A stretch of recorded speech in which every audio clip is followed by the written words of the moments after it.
Bonjour à tous, j'espère que vous allez excellemment bien. Aujourd'hui, on va faire une présentation 2022. On n'en a pas fait depuis très très longtemps.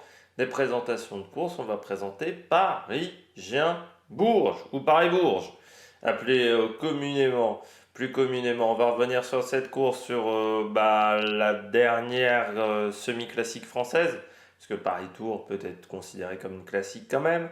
Avec voilà, une des dernières courses françaises de la saison, l'avant-dernière normalement de l'année, qui je rappelle n'est pas au calendrier de la Coupe de France qui s'est terminée avec le Tour de Vendée, qui n'est pas une course World Tour non plus. C'est voilà, une classique tout simplement, comme Paris-Cheny, hein, il y a la Drôme d'Ardèche, également les deux classiques de la Drôme et de l'Ardèche qui ne sont pas à la Coupe de France, donc Paris-Bourges également, qui a été à une époque dernière manche de la Coupe de France, c'était il y a plus de 15 ans. N'hésitez pas à vous abonner à la chaîne, à réagir dans les commentaires, à mettre un pouce bleu, à partager la vidéo sur les réseaux sociaux, notamment auprès de vos proches si vous pensez que ça peut les intéresser. Dans les commentaires, n'hésitez pas à me dire votre favori, vos trois favoris pour cette course, et puis votre grosse cote. Puis n'hésitez pas à mettre un pouce bleu et à vous abonner à la chaîne. Pourquoi on fait Paris-Bourges? Parce que c'est la seule course de l'année qui passe dans le Sancerrois, et je suis dans le Sancerrois, donc voilà, c'est la course un petit peu locale. Pour moi, toujours ce parcours particulier, c'est même, je crois, pour tout vous dire, la première course où j'ai été sur le bord de la route, car à l'époque, la course passait devant l'école. Et la maîtresse nous avait mis dans la cour de récréation, on avait vu les coureurs passer. C'était parce que la course passe devant l'école quand j'ai fait mon CP et ma dernière année de maternelle. Voilà. Ça passe juste devant la cour de récréation, donc on avait vu la course à ce moment-là.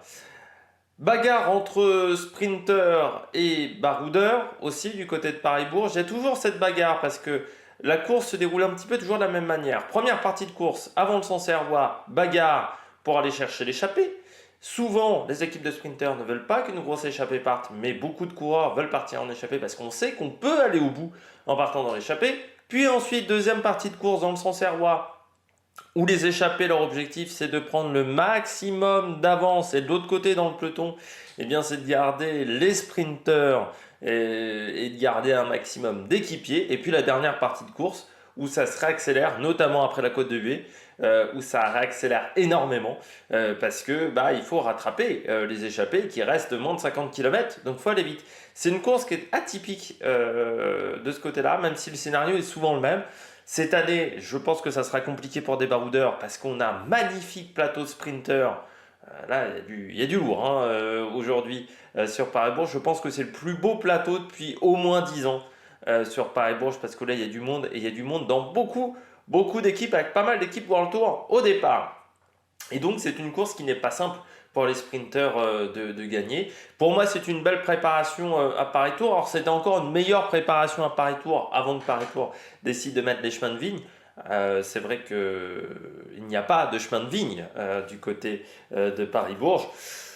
Ça pourrait être faisable hein, de mettre un chemin de vigne ou deux chemins de vigne dans Paris-Bourges, dans le Sancerrois. Surtout que l'avantage, c'est que dans le Sancerrois, les chemins de vigne sont comme les routes belges, c'est-à-dire ce sont des bouts de béton, vous savez, ces fameux bouts de routes bétonnées. Donc c'est pas trop moche pour rouler dessus, c'est pas du gravel, hein, moi qui ai entre les vignes, c'est des routes bétonnées la plupart du temps. Pas de grosses modifications sur le parcours cette année, à part que il n'y a plus de circuit final hein, dans Bourges, de ce que j'ai compris du parcours. On arrive directement. Avant, il y avait un tour de circuit. Maintenant, on arrive directement. Voilà, on ne fait plus ce tour de circuit qui n'avait pas énormément d'intérêt à part de rattraper les coureurs échappés. Donc désormais, c'est une course en ligne classique. Paris-Gien-Bourges. On regarde tout de suite le parcours de cette épreuve. Alors parcours qui n'est pas de Pro Cycling Stat, sauf pour les côtes, c'est le parcours officiel de l'organisateur.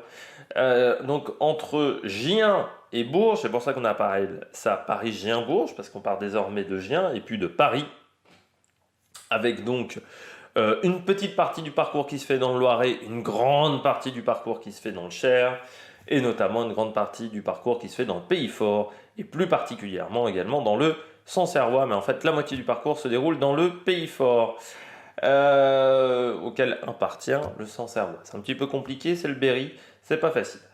On part de Gien. Gien qui a accueilli une arrivée de contre-la-montre, une étape contre-la-montre sur Paris-Nice l'année dernière. On part quasiment au même endroit que le fameux virage Rémi Cavagna, un petit peu avant ce virage-là, pour longer la Loire. On se retrouve ensuite à traverser, la seule fois où on traversera de la journée la Loire, par le pont de Gien, l'ancien pont de Gien. Enfin, le vieux pont, le plus vieux pont qu'il y a à Gien. Et puis ensuite, on se retrouve de l'autre côté de la Loire, notamment du côté de Saint-Firmin-sur-Loire, Châtillon-sur-Loire, pour le premier sprint, car c'est une course avec 3 sprints intermédiaires et 3 classements de la montagne. On aime les baroudeurs du côté de Paris-Bourges. Et puis, on passe donc Châtillon-sur-Loire, une petite bosse sprint intermédiaire. Bosse qui n'est pas au classement de la montagne, mais ça grimpe un petit peu. Il faut savoir que ça grimpe un petit peu plusieurs fois dans la journée. Le parcours là est un petit peu traite parce qu'on a l'impression que ça grimpe pas énormément. Sauf qu'il y a pas mal de côtes qui sont extrêmement courtes, 400-500 mètres, mais à 9-8%, donc ça fait mal aux pattes. C'est des côtes très courtes par chez moi, on dirait une petite classique flandrienne. Ensuite, Beaulieu-sur-Loire, Belleville-sur-Loire, on verra la magnifique centrale nucléaire. On passe ensuite par Sentrange, Blancafort. Donc là, c'est la partie un petit peu paisible, où il n'y a pas grand-chose sur le parcours, qui est un petit peu calme. Et puis, on arrive à Vailly-sur-Saulx, et c'est à partir de Vailly-sur-Saulx on attaque vraiment la portion, Pays Fort, Sancerrois, passage compliqué avec pas mal de côtes, entre Vailly-sur-Saulx, jusqu'à La Chaplotte en Richemont. Et ensuite, on attaquera la dernière partie de parcours à partir de Richemont. Donc, entre Vailly-sur-Saulx et Richemont, c'est là où on va avoir les 3 côtes au programme. À partir de Vailly-sur-Saulx, on aura déjà donc la côte de Jard. La route entre Vailly-sur-Saulx et Jard est très vallonnée. C'est une route de montagne russe. Donc faut faire attention, c'est que vous avez pas mal de bosses comme ça, comme les grandes routes nationales. Ça fait un petit peu mal aux jambes. Et on arrive à Jard. À Jard, on prend la côte de Jard. Faire attention, Jard, c'est assez étroit. C'est un petit peu technique. On tourne sur la droite, virage à 90 pour prendre la côte de Jard. On verra notamment l'église côté droit et on passe côté gauche de l'église avec une côte, la côte de Jard qui est aux alentours du kilomètre 100. Donc à peu près 100 km de l'arrivée, cette côte de Jard. Et vous le voyez, elle n'est pas si facile que ça. 1,5 km avec notamment un passage à 9,1% et un passage à 10% un peu plus loin dans cette montée. Alors la côte fait 1,5 km, mais c'est une petite bosse quand même à 6,4 de moyenne avec des passages un peu plus compliqués. Faire attention, la route n'est pas extrêmement large en plus du côté de la côte de Jard. Donc il faut faire attention. Et puis le rendement de la route n'est pas excellent non plus. Après la côte de Jard, on rejoint, on arrive à Mentouratel, où il y aura une petite bosse à la sortie de Mentouratel, la sortie même de Sury-en-Vaux, plus que de Mentouratel, avec la croix de Chambre. Faire attention à la traversée de Sury-en-Vaux, donc qui est juste après Mentouratel, à 5-6 km de Mentouratel. Vous êtes sur une traversée de commune très étroite, avec 2 dodanes en descente. C'est pas l'idéal. Et en plus de dodanes qui ne sont pas vraiment réglementaires pour les prendre assez régulièrement en voiture. Et ensuite, on arrive donc à la croix de Chambre. Croix de Chambre, c'est une côte qui n'est pas marquée au classement de la montagne, cette croix de Chambre. Sauf que elle est compliquée parce que c'est une petite bosse assez courte. Je dirais qu'elle fait 400-500 mètres grand maximum avec une épingle et une épingle très serrée. Ce qui fait que ça casse complètement le rythme. Et on doit être sur du 8-9%.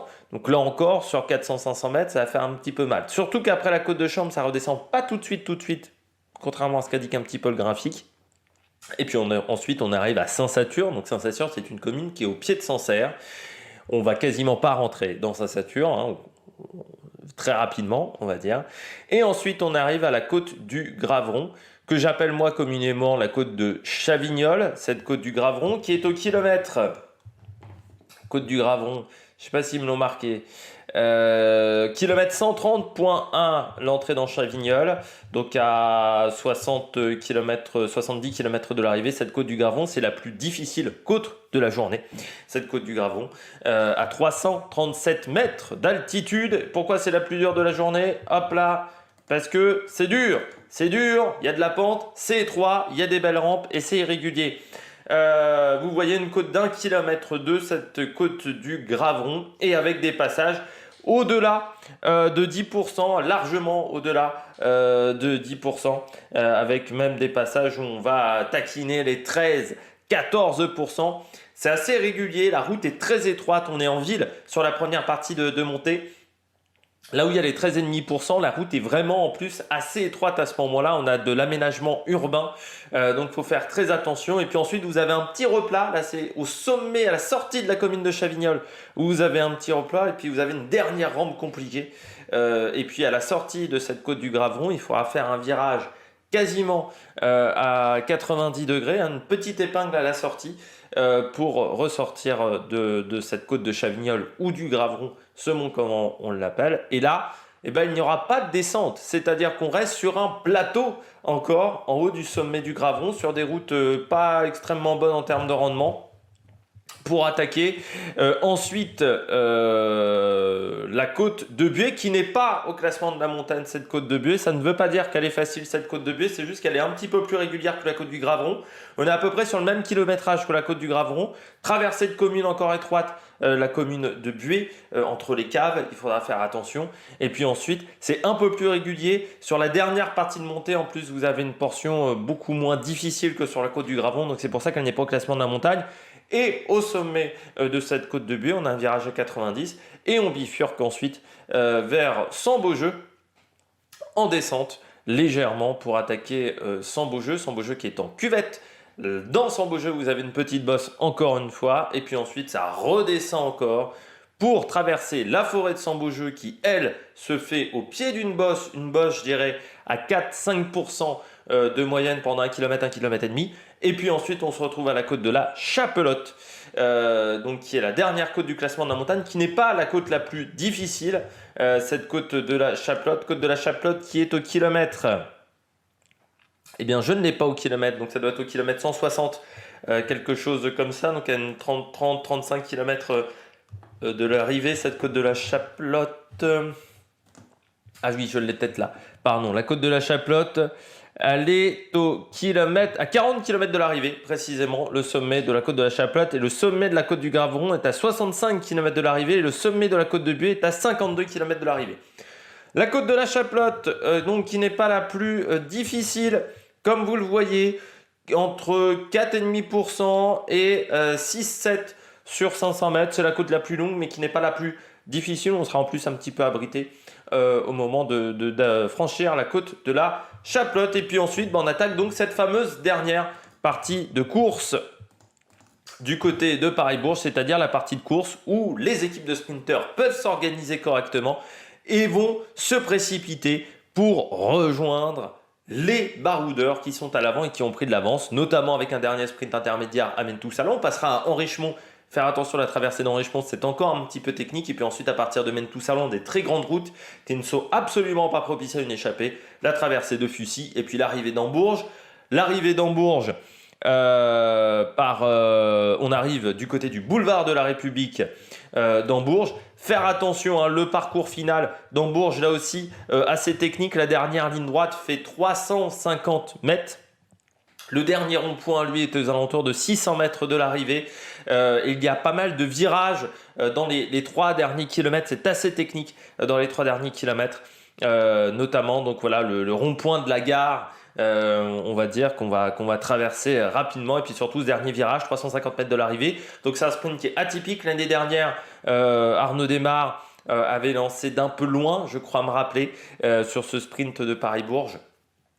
Donc voilà, on a fait une belle présentation complète de ce parcours. On poursuit après la présentation du parcours comme d'habitude avec la météo. Du côté des conditions météo, le temps sera nuageux en début de journée, puis ça va s'éclaircir au fur et à mesure de la journée. Pas de risque de pluie du côté de la chaîne météo, des températures entre 16 et 18 degrés avec un vent de nord qui devrait plutôt pousser les coureurs sur la majorité du parcours. Un peu moins dans le Sancerrois parce que dans le Sancerrois, on va pas mal bifurquer, voilà, on va pas mal faire d'aller-retour, on va dire, pas faire des petites boucles, c'est un petit peu comme Paris-Roubaix, c'est-à-dire que les côtes se concentrent dans un tout petit endroit, c'est un petit peu comme le secteur pavé de Paris-Roubaix, donc c'est-à-dire qu'on fait un petit nœud à travers les routes, mais contrairement au Tour du Munster, on ne met pas des cônes au milieu d'une route pour séparer la chaussée parce qu'on passerait d'un côté et de l'autre à deux moments de la course. Alors ça, je peux vous dire qu'en termes de sécurité, j'avais jamais vu ça. Les petits cônes au milieu de la route avec les barrières reliées entre elles par des petites banderoles, c'était le summum de la sécurité. On passe au palmarès de cette course qui a été créée en 1913, mais qui a connu pas mal de périodes d'interruption, notamment entre 1924 et 1947, et également dans les années 60 où cette course n'a pas eu lieu, entre 1957 et 1971. Parmi les grands noms qui se sont imposés du côté de cette course, nous avons Jean Stimblaski, c'était en 1954. Nous avons également Cyril Guimard, le consultant de la chaîne Équipe en 72. Nous avons Jean-Pierre Danguillaume en 75, Régis Delépine en 77, Jean-René Bernaudot, le fameux en 79, la grande année de Jean-René Bernaudot. Vous avez également Stéphane Roche en 83 devant Marc Madiot et Phil Anderson, donc un magnifique podium. Marc Madiot qui a fait 2 fois deuxième, 1 fois troisième. Il y a eu également Sean Kelly en 84, Kim Anderson en 85, hashtag la chaudière danoise pour ceux qui connaissent un petit peu la carrière de Kim Anderson, qui s'était imposé devant Jean-Marc Manfrin et Régis Simon, les fameux frères Simon, les 4 frères Simon. On a également Laurent Jalabert en 90 au tout début de sa carrière, André Schmid en 91, on a également Lars Mikkelsen en 94, Laurent Roux en 97, Laurent Brochard en 2000, Florent Brun en 2001, Jens Voigt en 2003, Jérôme Pinault en 2004, ça devait être sa première grosse victoire à Jérôme Pinault qui avait gagné devant Martin Hemlinger et David Erebellin. Le podium totalement improbable. Lars Jettingbach en 2005, Thomas Vauclair en 2006. Devant Oussoff, Théo Grady, il était parti dans le final. Romain Feuillet en 2007, Bernard Isel en 2008, André Greppel en 2009, Mathieu Eman en 2011, John de Gelgob à 2 reprises en 2013 et 2014, Sam Bennett en 2015 et 2016, Valentin Madois en 2018, Marc Sarrou, Jordi Meus, Rudy Barbier également en 2017 pour le palmarès de cette course l'année dernière. Donc c'était Jordi Meus qui s'était imposé devant Arnaud Desmar et Nicolo Bonifacio. On regarde tout de suite les équipes au départ, la liste de départ. Elle est absolument magnifique. C'est, je pense, la plus belle start list qu'on a depuis 10 ans sur cette épreuve. Tout d'abord, 23 équipes au départ. Toutes les équipes françaises sont présentes. Donc les équipes World Tour, les équipes Pro Series, les équipes également continentales. On rajoute à ça l'équipe Uno X, Israël, Intermarché, Ineos, Lotto Soudal, la Bingol également qui sera présente, Trek Segafredo, Labora Hansgrohe, et puis UAE également présent, Alpecin, Sportlander Handballboise, donc vraiment beaucoup d'équipes au départ. Parmi les têtes d'affiche, il y en a tellement que ça va être compliqué, on va les résumer. Du côté de Labora, vous avez Sam Bennett, double vainqueur de l'épreuve, et Jordi Meus, le dernier vainqueur donc l'année dernière. Donc c'est-à-dire qu'on vient vraiment avec Hidej Kellin, notamment pour rouler, Shane Archbold pour emmener Sam Bennett. Je pense que ça sera Sam Bennett, le leader de l'équipe du côté de la Groupama FDJ. On revient avec Arnaud Desmar, également Stephen Kung, Olivier Legac, notamment à Lewis Asquet. Du côté d'AG2R, on vient avec Marc Sarraud et Dorian Godon. Du côté de la Cofidis, on vient avec Brian Cocard qui vient de remporter le Tour de Vendée, et avec Axel Zinglet qui a remporté lui la Ardennaise classique, je ne sais plus comment ça s'appelle, qui avait lieu dimanche également pendant le Tour de Vendée, une course belge où il s'est imposé au sprint, 3e victoire de sa saison. Même Axel Zinglet. Du côté de la Lotto, on vient avec les 2 pépites du sprint. Vous avez... Non, avec une seule pépite, pardon. Parce qu'au départ, il devait y avoir Caleb Ewan, mais Caleb Ewan ne vient pas. C'est Arnaud Delis qui vient. Et puis, c'est l'avant-dernière course de Philippe Gilbert. Donc, forcément, il faut être attentif. Du côté de la Trek Segafredo, on vient avec Mats Pedersen. Et non, il n'y a plus Mats Pedersen sur la liste de départ du 4 octobre. Voilà, il y a eu des petites modifications. On vient avec Tom Skjens, Alex Kirch et Tony Galopin quand même, avec Edward Tuns aussi. On vient du côté de la Bike Exchange avec Dylan Groenewegen, qui sera au départ pour le sprint, et Konichiev également, italien. Du côté du UAE, on vient avec Pascal Ackermann et Fernando Gaviria. Donc là, une belle équipe. Du côté de BNB Hotel, on vient avec Luca Mozzato et Pierre Barbier. On vient du côté d'Arkea avec Dan McClay au départ. Total Energy vient avec Boisson-Hagen et Sandy Dujardin. Et Lorenzo Manzin également. Alpecin vient avec Jasper Philipsen, notamment au départ. Et il y aura également Sylvain Dillier. La Bingol vient avec Agnoloski et Ludovic Robit et le frère de Elia Viviani, Attilo Viviani. La Sport Vlaanderen baloise vient avec Rune Ergoth notamment et Milan Fretin. Du côté de Roubaix, on vient avec Thomas... Non, on ne vient pas avec Thomas Bouda. On vient avec Clément Carissé et Siski Vescus. Il y a des petits changements de dernière minute. Saint-Michel-Aubert 93 vient avec Jason Tesson, Romain Cardis notamment et Tony Hurel qui, je pense, doit faire son dernier jour de course du côté de Paris-Bourges. Du côté du team Une Atlantique, on vient avec Maël Guégan, notamment Emmanuel Morin au départ, l'ancien coureur de la Cofidis. Nice Métropole Côte d'Azur vient avec Antoine Bernard, André Sud, bon, beaucoup de baroudeurs, on va dire. C'est pas la meilleure start list du côté de Nice Métropole. André Sud qui a attaqué dans le Tour de Vendée. Du côté du NoX, on vient avec le champion du monde des sports du contre-la-montre, Varish Kjold. On vient également avec Ulstad du côté de cette équipe. Du côté de EF, on vient avec Stéphane Bisseger et Marine Vandenberg. Du côté d'Ineos, on vient avec Kwiatkowski et surtout Elia Viviani avec Ben Swift également. Du côté d'Intermarché, on vient avec Alexander Christophe et Hugo Page. Et du côté d'Israël, on vient avec Rudy Barbier et Rick Zabel. Donc on a des anciens vainqueurs au départ, Jordi Meus notamment, Sam Bennett. Vous avez également Rudy Barbier, qui sont des anciens vainqueurs de cette épreuve. On va faire les favoris pour cette épreuve. Du côté des favoris, moi je mets Arnaud Delis, la jeune pépite du côté de la Lotto Soudal. Il est très difficile à battre, Arnaud Delis, coureur très puissant. Alors ce qui pourrait poser problème à Arnaud Delis, c'est le final un petit peu technique, surtout qu'il vient de tomber il y a quelques jours. Mais je pense que Arnaud Delis, ça sera un coureur costaud. Sam Bennett, déjà parce que Sam Bennett passe de mieux en mieux les petites bosses. Ensuite, l'équipe au départ est quand même assez impressionnante pour lui emmener le sprint, notamment avec Archbold et Jordi Meus. Et c'est quand même un double vainqueur sur cette épreuve, donc il connaît le parcours. Arnaud Démarre, ça va peut-être enfin le faire pour Arnaud Démarre. Et puis contrairement au Tour de Vendée où il a dû finir deuxième, son équipe ne sera pas obligée de faire tout le travail, ce qui a été, je pense, le problème lors du Tour de Vendée. Parmi les coureurs à suivre, j'ai mis Brian Cocard, parce qu'il y a des bosses et qu'il est en très grande forme, il l'a montré sur le Tour de Vendée. Hugo Page, parce qu'il faut toujours se méfier du jeune français de l'Intermarché Ventigobert, qui fait une très très belle saison et je trouve qu'il est vraiment en bonne condition physique. Et puis je fais le pari moi que ça sera Christophe qui sera à son service. Et puis je termine avec Fernando Gaviria, le final étant un petit peu technique. Fernando Gaviria, c'est un coureur qui sait très bien se faufiler quand c'est un petit peu technique. Surtout que je ne pense pas qu'Ackermann soit vraiment dans d'excellentes conditions du côté de la UAE. On passe aux horaires sur le parcours, le programme un petit peu de cette journée. Départ fictif à 12h35 du côté de Gien pour un départ réel à 12h40. L'entrée dans le Cher se fera par Belleville-sur-Loire entre 13h13 et 13h17. Le sprint intermédiaire de Sentrange entre 13h38 et 13h46. Le passage à Vailly-sur-Saône, c'est là où ça commence à devenir intéressant, entre 14h36 et 14h46. La côte de Jard entre 14h55 et 15h12.